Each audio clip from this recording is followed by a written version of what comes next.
Fala pessoal, beleza? Hoje a gente vai começar aí a resolver algumas questões do ENAD para justamente fazer aquela revisão, né, do que vocês viram aí ao longo desses 4, 5 anos. E a gente vai começar aí pelo uma questão de vibrações que caiu no ENAD 2011, tá? Essa é a questão 32, que trata do tópico de balanceamento de rotores, tá certo? E a questão é essa daqui. A questão 32 ela trata de um rotor de uma máquina que apresentou vibração excessiva causada pelo desbalanceamento das massas que giram solidárias, né, esse eixo. Na figura tem essa representação exagerada, obviamente, desse rotor rígido. Essa informação do fato do rotor ser rígido é importante. E dessas três massas, né, que simbolizam aí os desbalanceamentos ao longo, né, do comprimento do eixo. Ele indica aí que esse rotor, né, ele gira a uma velocidade angular W constante, também é uma informação importante. E ele dá aí as cotas, né, axiais em milímetro com relação à massa M2. Tá? Então, a massa M3 está a 50, a massa M1 está a 90. E dá a informação das massas também e as distâncias radiais R1, R2 e R3. Tá? E ele pede qual a distância, qual o valor dessa distância axial a partir da massa M2, que eu tenho que colocar aqui um peso, né, balanceador para reduzir esse efeito do desbalanceamento. Tá? Então o que a gente tem na verdade aqui é uma representação como se fosse um print, né? Uma foto aí enquanto o rotor estava em rotação, certo? Então, a gente vai tratar agora de resolver essa questão. Bom, então antes de proceder à resolução propriamente dita da questão, a gente vai aproveitar esse momento para fazer uma revisão aí sobre balanceamento de rotores. Basicamente, a gente vai comentar sobre os tipos principais de desbalanceamento, tá? Então, se esse assunto já for familiar para você e você já tem esse conceito, você pode acelerar o vídeo aí sem problema e ir para a parte da resolução, tá? A gente vai falar um pouquinho aqui dos tipos de desbalanceamento aqui, tá certo? Obviamente que esse tema a gente tratou aí no curso de vibrações, eu vou deixar aí o endereço na descrição do vídeo, aí você consegue pegar a aula completa, tá, desse assunto. Aqui basicamente é só uma revisão rápida. Bom, então a gente vai falar de balanceamento, né? Para falar de desbalanceamento, a gente precisa definir o que é um balanceamento, né? Então a gente vai definir, tá? Vai dizer que um rotor vai estar balanceado ou não de acordo com a localização do centro de gravidade, tá? E obviamente o eixo geométrico do rotor, tá? Que não está aí, mas é importante, e o eixo principal de inércia. Então, se o CG e o EPI, né, o eixo principal de inércia, se o CG pertence ao EPI e, além disso, o EPI coincide com o eixo geométrico do rotor, tá? Então a gente vai dizer que o rotor está balanceado. Do contrário, desbalanceado. É óbvio que é, existe uma tolerância nisso aí. Você aceita aí um certo desbalanceamento, isso é previsto em norma, tá? Bom, esse desbalanceamento ele sempre vai ocorrer, tá? É inevitável, tá? Então, desde problemas de assimetria, tolerâncias dimensionais no projeto, desvio de forma, até mesmo imperfeição de matéria-prima e montagem e fabricação, vão gerar esses efeitos. E uma das medidas que a gente tem que tomar é justamente reduzir a vibração na fonte. Então, a gente tem que compensar essa vibração aí de alguma forma, tá? Para justamente não deixar ela ser transmitida para outras máquinas ou outras partes da máquina que esse rotor está inserido. Então, basicamente, os tipos de desbalanceamento são esses quatro aí, tá? Que vou falar um pouquinho de cada um deles. Então, no primeiro tipo, que é o desbalanceamento estático, o eixo principal de inércia está paralelo em relação ao eixo geométrico do rotor. Tá? Então o CG ele está fora do EPI, mas eu tenho um posicionamento paralelo entre esses dois eixos, né? O EPI e o EGR. Tá? Então isso é causado por uma concentração de massa, né? Em uma das extremidades, vamos dizer assim, longitudinais do rotor, né? Então eu tenho aqui vamos considerar o círculo, né, da seção transversal do rotor. Eu tenho um acúmulo de massa em um dos pontos da circunferência, sabe? Ou uma região da circunferência, tá?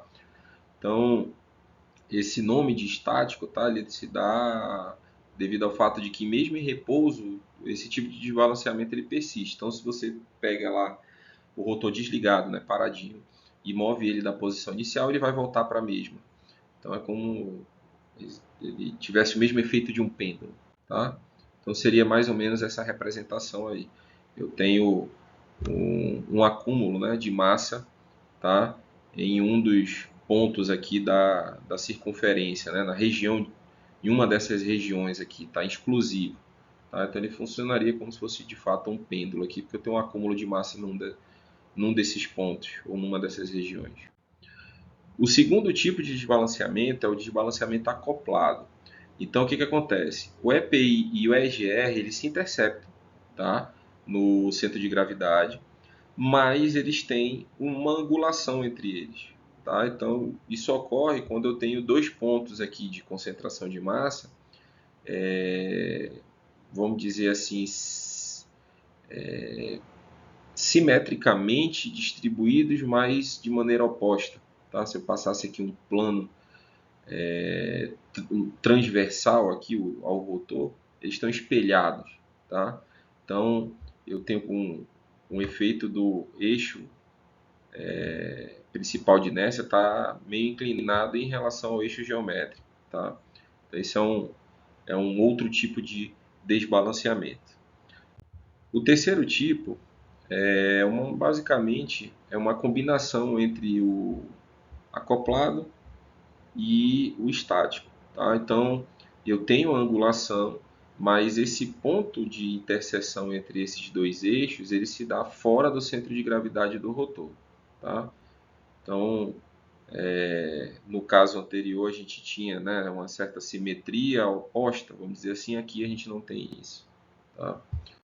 E o último, né, que é o mais encontrado, é o desbalanceamento dinâmico. Então, é uma combinação completamente aleatória entre os desbalanceamentos estáticos e acoplados. Tá? Então, o componente estático aí não se encontra na mesma linha de nenhum dos componentes do acoplamento.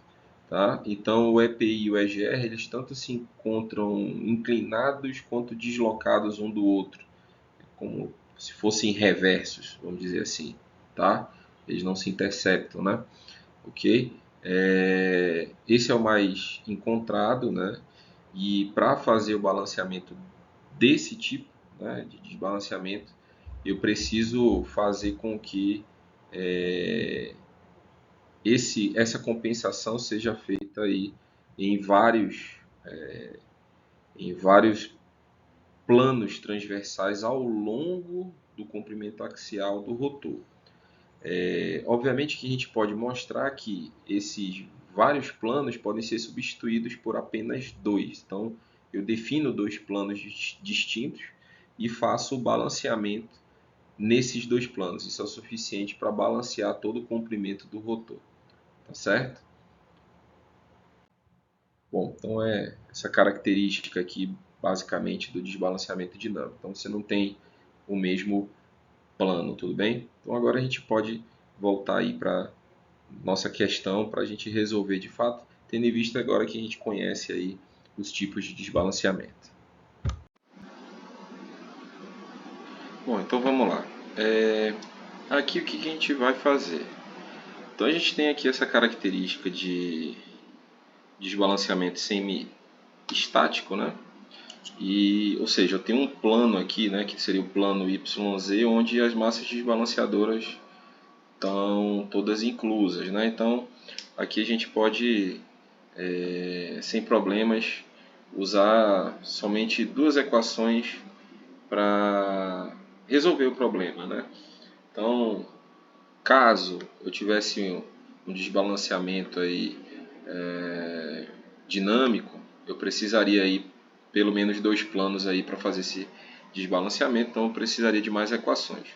Como a questão ela só pede o valor dessa distância aqui axial, ela não faz menção ao valor radial ou até mesmo o valor da massa balanceadora que a gente vai ter que colocar.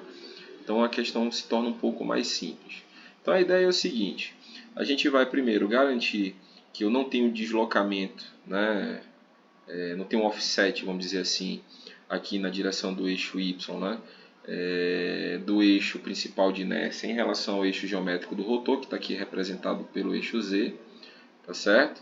E nem tenho inclinação, né, do eixo principal de inércia em relação ao eixo geométrico, ou seja, eu vou aplicar aqui o somatório dessas forças centrífugas, né, que nesse caso estão todas elas apontadas na direção Y, e vou impor que elas, somada com essa massa balanceadora que eu estou denotando por MB, elas vão se anular, e também que o somatório dos torques, né, dessas massas balanceadoras ao longo desse eixo, né, geométrico, né, esses torques também se anulam.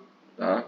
Então, basicamente, a questão ela se resolve com essas duas imposições, tá certo? Então, o que a gente vai fazer aqui? Então, vamos começar primeiro com o somatório dessas forças causadas pelo desbalanceamento, que são nada mais nada menos do que forças centrífugas, né? Então, eu vou impor aqui, tá? Nesse caso, o somatório das forças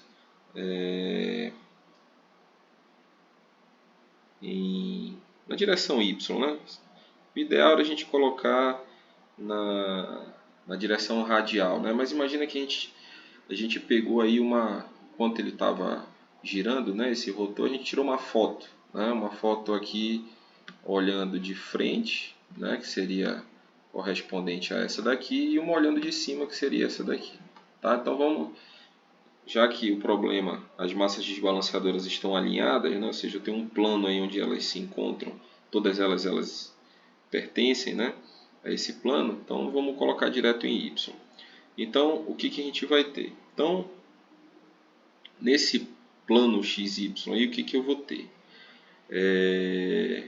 Eu vou ter a nossa massa balanceadora, então MB W quadrado vezes RB, tá? Então essa aqui é a força centrífuga devido à massa balanceadora, tá certo? Bom, faltou a gente indicar aqui. Eu vou indicar aqui esse sentido aqui dessa foto, né? Pela essa foto, o sentido tudo que tiver para cima fica com positivo, tá? Então a ideia aqui é que a gente quer garantir a parte estática da coisa, ou seja, que o somatório dessas forças se anulem para que não tenha desbalanceamento, né? Então, MB ok. Vamos agora para a massa M1. Então a M1 está gerando uma força apontada no sentido contrário, né, da foto, né, aí. Então vai ser menos M1 W ao quadrado vezes o R1. A massa M2, a força centrífuga nesse momento está apontada para cima, né? M2 W quadrado R2. E a M3 está apontada para baixo, né? Então seria M3 W quadrado R3. Tudo isso tem que ser igual a zero. Bom, como o sistema tá girando, né? Então esses W's aí são diferentes de zero, então posso dividir toda a equação por ele. Vou enfatizar novamente que nesse caso que eu estou falando de Y, né? Por exemplo, no caso da massa M2 está com sentido positivo, né? Está com mais aqui na equação, né?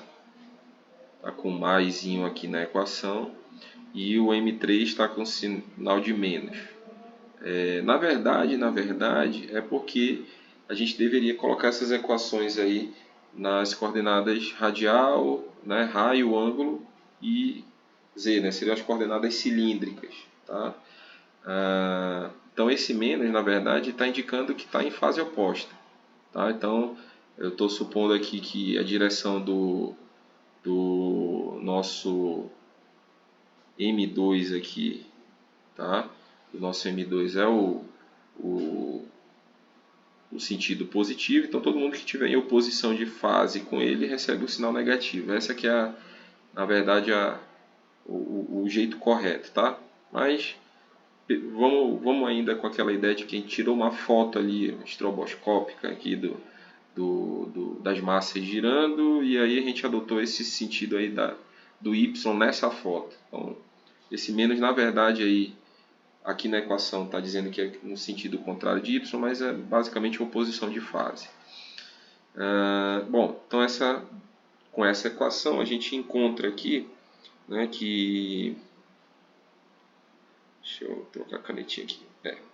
Então, o MB RB vai ser M1 R1 menos M2 R2 mais M3 R3. Bom, então vamos logo aplicar aí os valores, né? Então, o M1 ele vale 20, o R1 vale 100, o M2 vale 30, o R2 vale 80, o M3 vale 15 e o R3 vale 80 também. Percebe que eu estou colocando as massas em Newton mesmo, mas a diferença é que a massa MB também vai estar dando o seu resultado em Newton, tá? Então, se você tiver com esse excesso de preciosismo, divide todo mundo aí por 9,8 ou 10 e coloca as massas, vai dar o mesmo resultado, que é o que a gente quer encontrar. Na verdade é só distanciar, então nesse caso não vai influenciar, tá? A gente está ciente do que está fazendo aqui. Então aqui eu tenho 2.000, 2.400 mais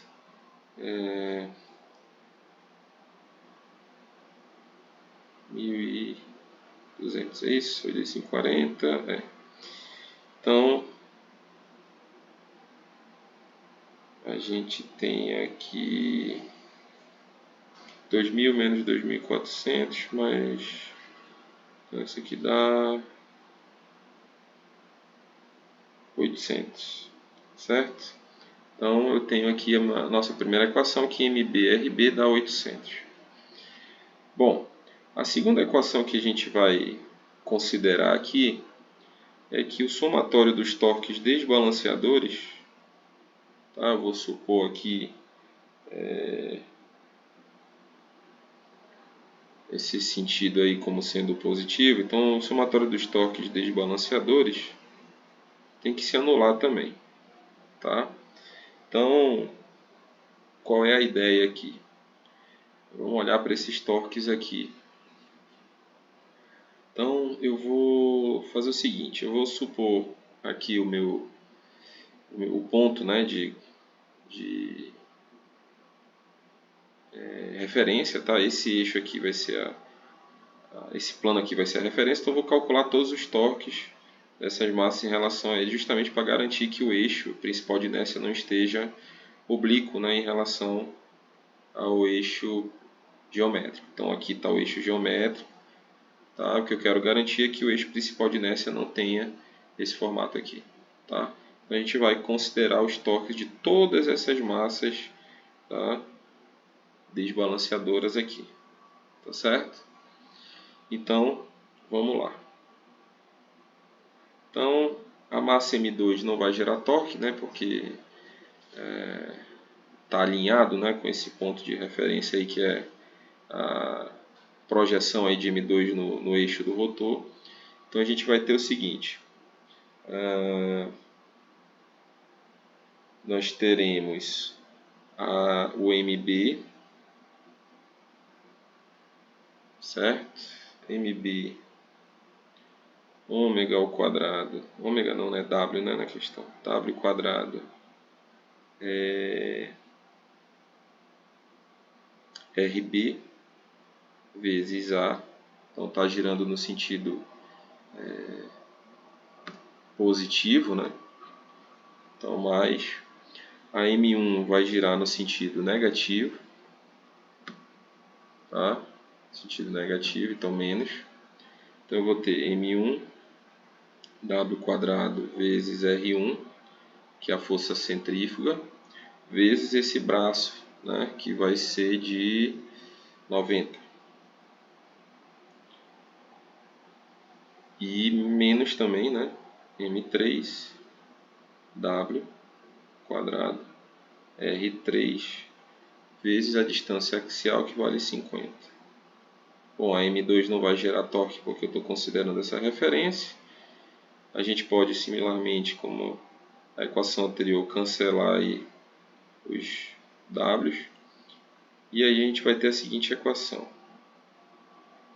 Então teremos aqui o seguinte, que A vezes MB RB vai ser igual a 90 vezes M1, que vale 20, vezes R1, que vale 100, mais 50 vezes o M3, que vale 15, vezes o R3, que vale 80.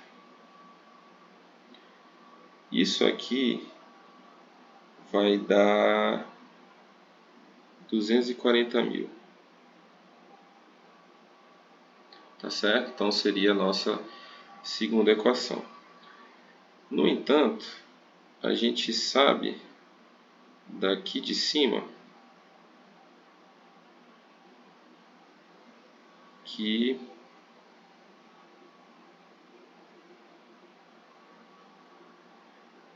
MB RB vale 800. Então, impondo isso aqui, a gente vai chegar aqui, o valor do A vai ser 240 mil dividido por 800, que a gente chega no valor aí de 300, no caso aqui em milímetros, porque as distâncias todas que a gente trabalhou foi em milímetros. E aí a gente chega na nossa resposta, né? Então, nossa resposta 300 milímetros,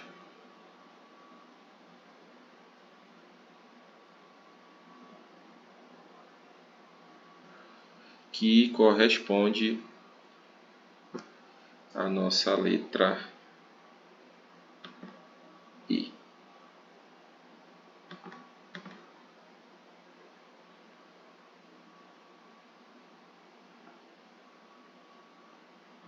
Letra I, a resposta. Beleza? Então, está aí a questão resolvida. Então, bem simples, né? A gente perdeu mais tempo explicando a parte teórica do que fazendo propriamente dita. Tá? Então, obrigado aí pela atenção. Até a próxima. Falou!